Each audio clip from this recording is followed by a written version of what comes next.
Hello and welcome back to Ken Mclaughlin Jazz Vinyl Audiophile, where every day is a Jazz Vinyl Audiophile day. Something to think about, isn't it? Today I'm going to talk about this record. John McLaughlin, Montreux Years. Now I think it's interesting, just taking off the bat, when you look at the immense amount of work he has recorded, beginning with his solo albums, Extrapolation, My Goals Beyond, Devotion, before Mahavishnu Orchestra, all the early Mahavishnu Orchestra albums, which there are 3 of the original lineup, then a few more after that, with Narada Michael Walden and John Ponte, people like that on the records. And then all the albums he released, like Electric Dreams, or, you know, a lot of really great solo albums, just John McLaughlin albums. It's interesting, why the Montreux Years? Now, he talks about in here Claude Nobbs, who I believe is the guy who actually started the festival, and there's the album cover. It's a double LP set.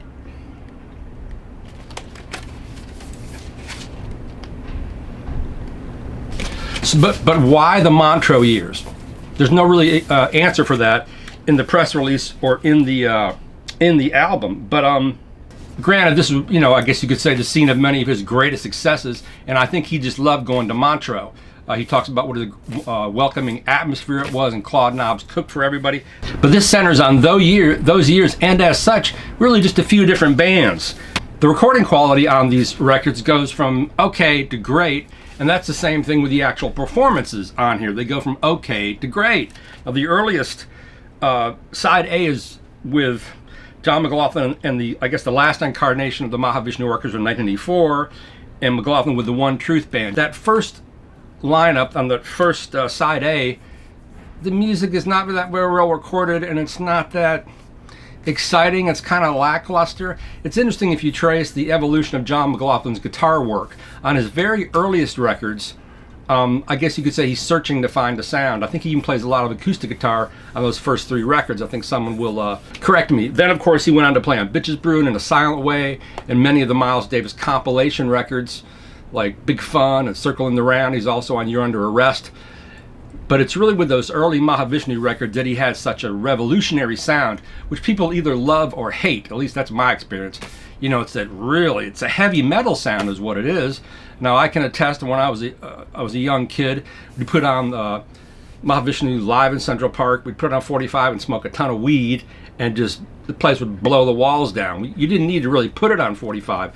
That band, the first Mahavishnu Orchestra with Jan Hammer, John McLaughlin, Rick Laird, Billy Cobham, and what was the violinist's name? I really can't remember.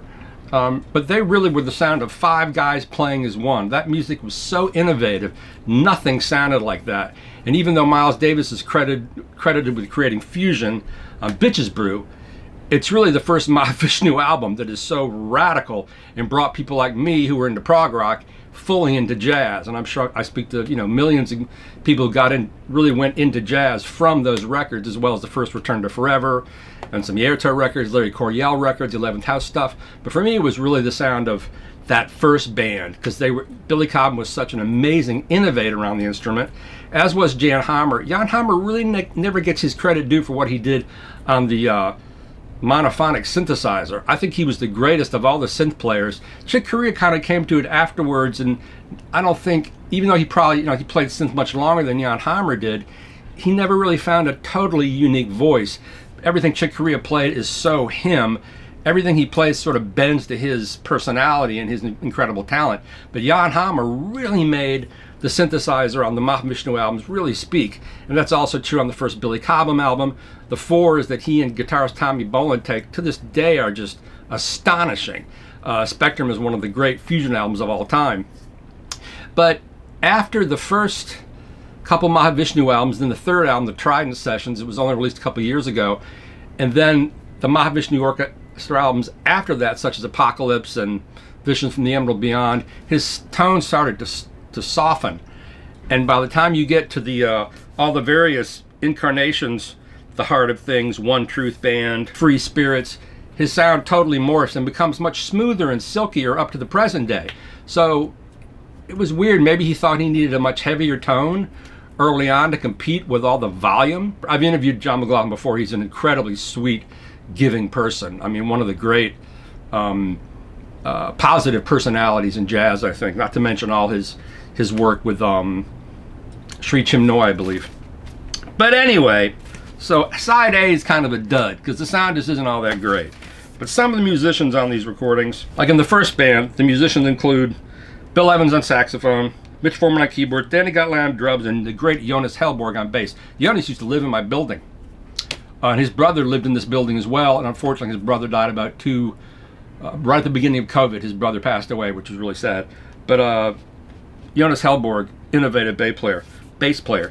The second lineup, the Mahavishnu Orchestra and a song called Acid Jazz on side B from 1984 and 1998 are a little better.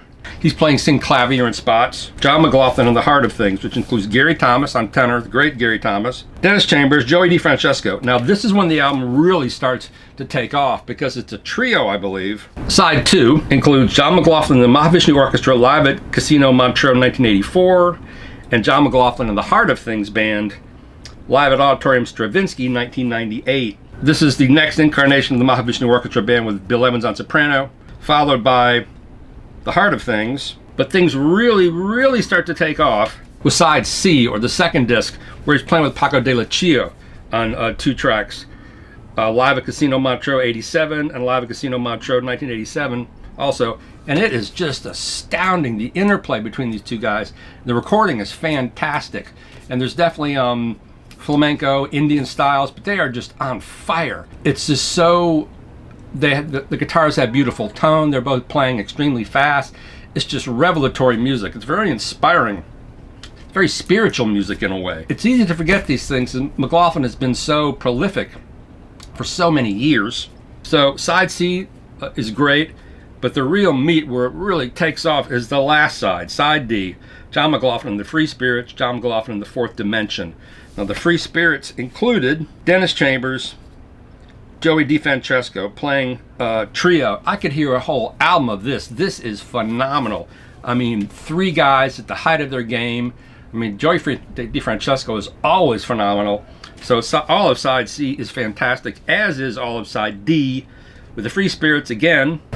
The Fourth Dimension Band, the last track on the last side, El Hombre Quasibia, includes drummer Ranjit Bharat, who I'd interviewed from Modern Drummer, Dennis Chambers on drums, Gary Husband on keyboards, and bassist Matt Garrison. This is a phenomenal band, and it's just so on fire.